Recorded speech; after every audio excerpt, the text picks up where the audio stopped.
approcher la mort. Hein? T'as perdu la main, ta fouet est émoussée, t'es fini, t'es mort la mort. Je vous assure, mon Dieu, dit la mort, ça devient de plus en plus compliqué de les tuer. Oh, mon Dieu, avant, un petit virus, ça décimait des milliers de personnes. Les gens mouraient comme des mouches. Mais maintenant, avec les progrès de la médecine, les campagnes de prévention, les limitations de vitesse, les interdictions de fumée, les médicaments, les transplantations, les chimios et autres traitements, ils ne partent plus. Ils s'accrochent. Et la guerre, la guerre. Avant, les hommes étaient prêts à mourir pour Dieu, pour le roi, pour la patrie. Ils allaient à la guerre en chantant. Ils s'entretuaient. Oh, des millions de morts. Oh, c'était le bon temps. Je prenais mes vacances. Maintenant, c'est bernique. Les hommes ne se laissent plus berner. La mort commence à trembler. Elle commence à sangloter. Elle commence à avoir une crise de nerfs. J'en ai marre de marre. J'en peux plus. Je suis au bout du rouleau, à l'article de la mort. Ils étaient 4 à l'enterrement de tante Jacqueline. C'est normal puisqu'ils étaient 5 à l'enterrement du mari de tante Jacqueline quand il est décédé. Il y avait Hubert, son frère Henri avec sa femme Martine et une vieille dame que personne ne connaissait. Hubert, il déteste son frère Henri, avec ses grosses moustaches. Il l'a toujours connu ainsi, avec ses grosses moustaches, il faut croire qu'il est né avec. Hubert a toujours pensé que le jour où on avait distribué les cerveaux, son frère s'était trompé de fil, il avait reçu une moustache. En tout cas, lui, Hubert, jamais il ne portera la moustache. Et puis il y a Martine, la femme d'Henri. Ah, Martine. Martine, c'est un poème. Martine, elle pleure. Ah non, non, pas à cause du décès de tante Jacqueline. Non, non, non, non. Elle ne la connaissait même pas. Martine, elle pleure tout le temps. Et puis elle est laide, Martine. Non. Mais laide à faire fuir tous les robinets du monde. Alors, on ne sait pas très bien si elle pleure tout le temps parce qu'elle est laide ou si elle est laide parce qu'elle pleure tout le temps. Et regarde mon Louis. Regarde comme elle est belle, dis donc. T'as vu ça? C'est notre fille, mon Louis. C'est notre grande fille de neige. Regarde un peu comme elle est belle, mon Louis. Louis, il l'a regardé, et puis tellement regardé d'ailleurs qu'au bout d'un moment, il s'est laissé prendre au jeu. Il a rajouté qu'il avait aperçu un petit sourire sur le visage de la bonne femme. Un sourire? Le sourire, il n'est pas passé. La Germaine, quand elle a entendu ça, il y a tout son instinct maternel qui est remonté d'un coup. Ça lui a donné de la mélancolie.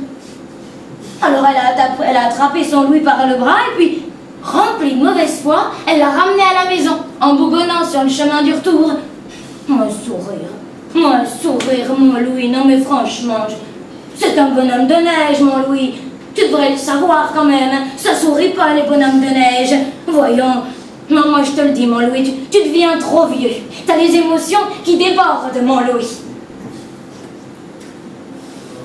Pourtant, une fois à l'intérieur, le vieux, il ne peut pas s'en empêcher. Il regarde par la fenêtre toute la journée, il guette. Il faut le comprendre en même temps. Il est convaincu, lui, d'avoir vu un sourire sur le visage de cette fille. Alors, si seulement elle pouvait sourire une autre fois, une toute petite fois, une fois de rien, il pourrait lui montrer à sa Germaine qu'il n'est pas fou. Nous, c'est un grand enfant de 13 ans, les genoux cagneux, tout dégingandés. Il a la peau mate, brune, les yeux bruns, toujours à l'affût. Il vit dans un petit village, perdu au fond du désert, aux abords de la ville. Il court toute la journée, il embête tout le monde, tout le temps. Il a toujours la même question. Un jour, il prend son bagage, part, franchit le petit espace entre le village et la ville, et il marche. Dans la ville, Il aborde les gens, il pose sa question. On soupire, on hausse les épaules. Il continue. Il passe des villes, il passe des villages, il passe des montagnes. De ville en ville, il pose toujours la même question. Il y a plein de monde. Les rues sont grouillantes, fumantes, envahissantes, peuplées d'êtres humains qui marchent. Mais il n'y a que lui qui l'a vue. Oui.